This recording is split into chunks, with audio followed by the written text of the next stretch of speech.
Hello everyone and welcome to Children's Storytime. Please like, share, and subscribe for more videos. Today's book is called Snow White and the Seven Dwarfs.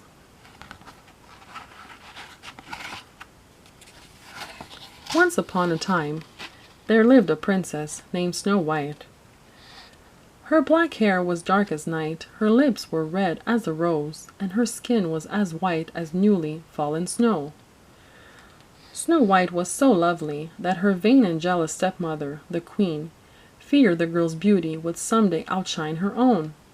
So she dressed Snow White in rags and forced her to work as a scullery maid. But each day, just to be sure, Snow White's stepmother looked into her magic mirror and asked, "Magic mirror on the wall, who is the fairest one of all?" And each day the mirror replied, "You are the fairest one of all."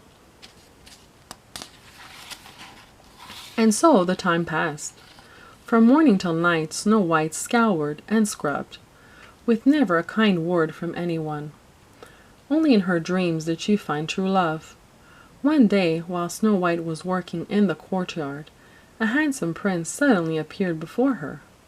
Snow White was startled, and ran into the castle, but as she passed a window, she heard the prince singing, and stopped to listen. As she listened to his song, Snow White realized that this was the prince of her dreams. That very afternoon, the queen asked her usual question, "Magic mirror on the wall, who is the fairest one of all?" But this time the mirror replied, "Snow White." In a rage, the queen summoned her royal huntsman. "Take Snow White into the forest and kill her," she commanded. The huntsman protested, but the queen wouldn't listen.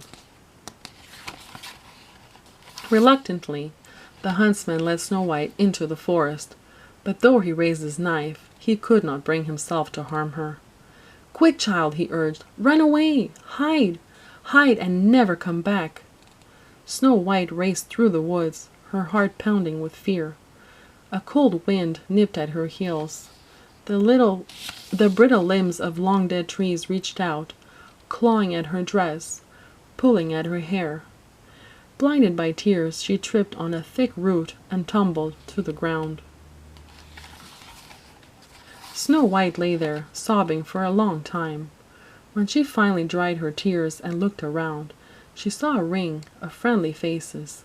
There were birds and bunnies, chipmunks and squirrels, and even some graceful deer. Those gentle creatures listened to Snow White's sad story, then quickly led her away through the woods. Snow White followed her new friends to a sunny clearing, and there she saw a charming little cottage.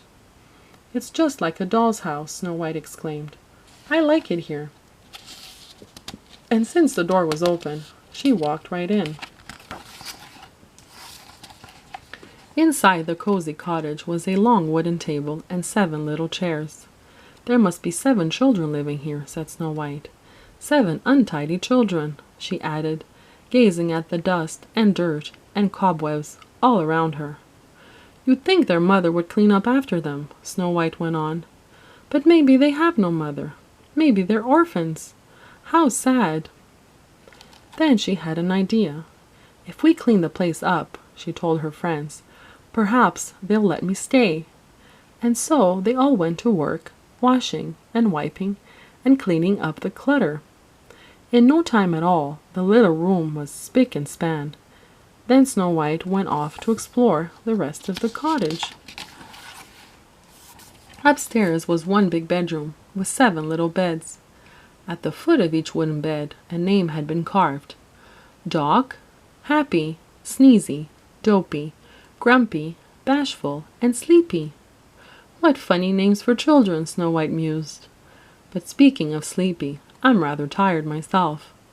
And with that she sank down across 3 of the beds and promptly fell asleep. The animals found other places to rest. Soon they too were sleeping soundly. That night the owners of the cottage returned, but they weren't 7 children. They were 7 dwarfs, diamond miners by trade, home from a hard day's work. And when they saw their strangely tidy house, They were immediately suspicious.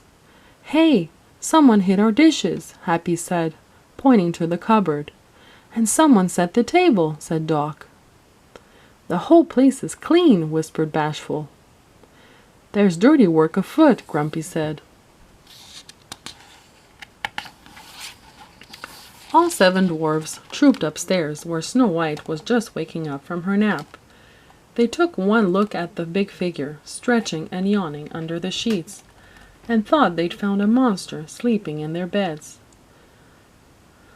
"Let's attack while it's sleeping," one of the dwarfs said. But just then Snow White popped her head out from the covers and said, "How do you do?" By the time Snow White had explained her plight, all the dwarfs were smitten by her beauty and her sweetness. All except Grumpy.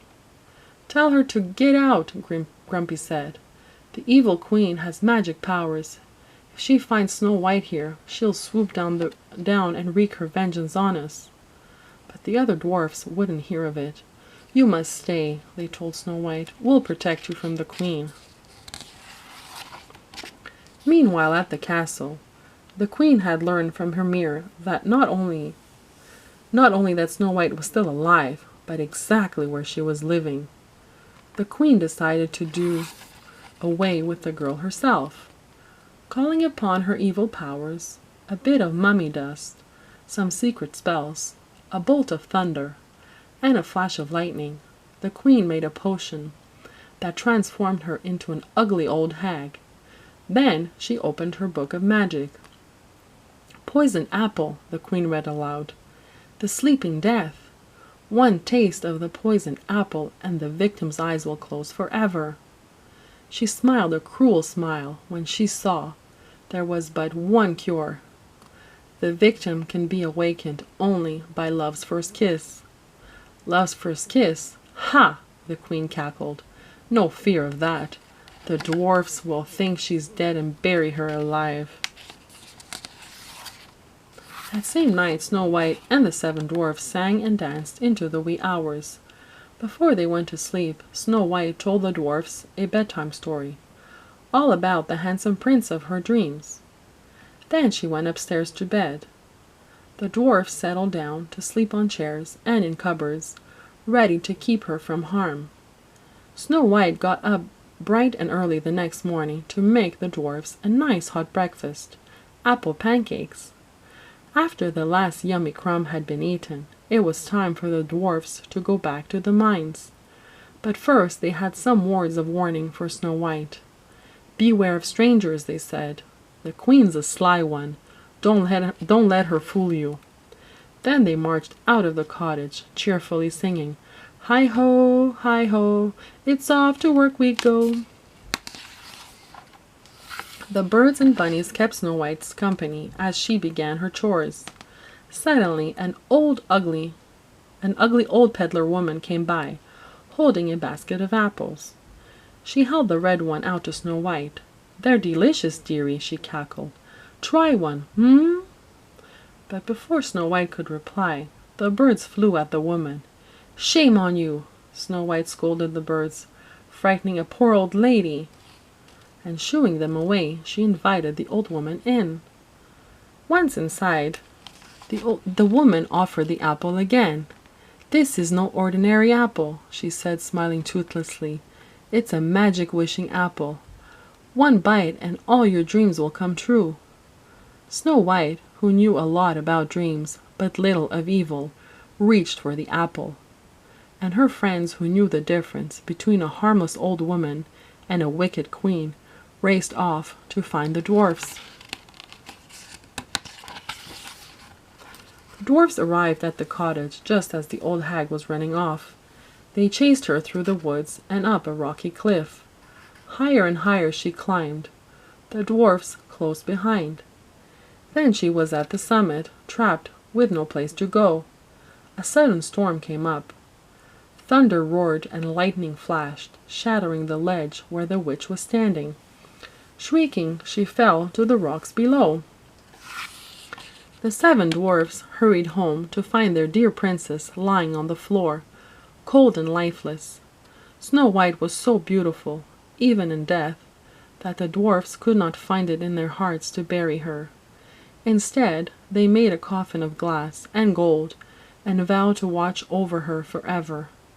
It wasn't long before the prince, who had been searching far and wide for the fair Snow White, rode up to the cottage. Sadly, the prince knelt beside Snow White's coffin. Then he leaned down and kissed her. No sooner did Snow White feel that kiss than her eyes fluttered open. She was alive. The 7 dwarfs danced with joy as Snow White and the prince embraced. Then the prince lifted the princess onto his white horse, and off they went to live happily ever after, of course.